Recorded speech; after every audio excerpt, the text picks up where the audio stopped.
Ce n'est pas une fiction mais une réalité. Seulement 1% de la population mondiale est plus riche que le reste.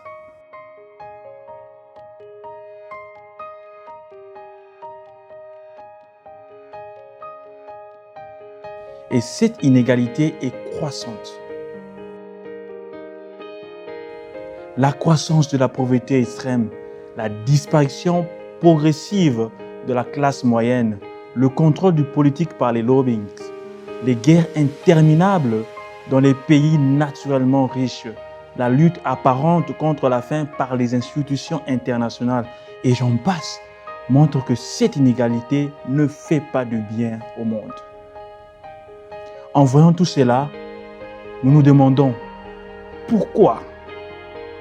Pourquoi tant de méchanceté? Pourquoi d'insouciance? La question fondamentale serait plutôt de savoir quel rapport avons-nous avec l'argent?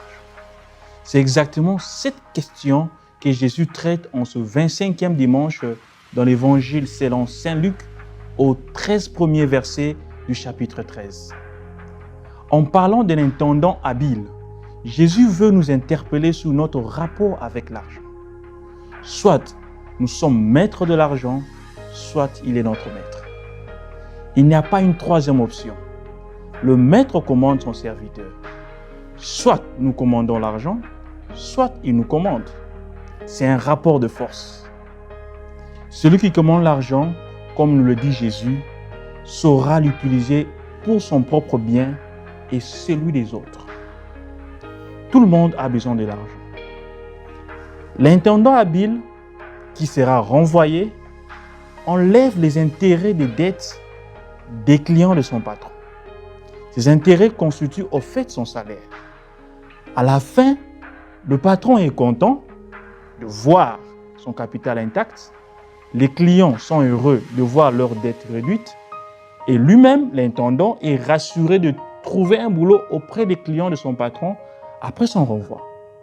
Kalai Ngangu, Kalai technique. Nous devons être habiles avec l'argent.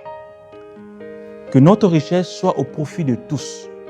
De cette manière, l'argent ne nous dominera pas. Et si l'argent ne nous domine pas, alors Dieu restera lui-même le maître. Car on ne peut pas servir deux maîtres. C'est bien beau cet évangile, mais ça ne me concerne pas parce que je suis pauvre et misérable.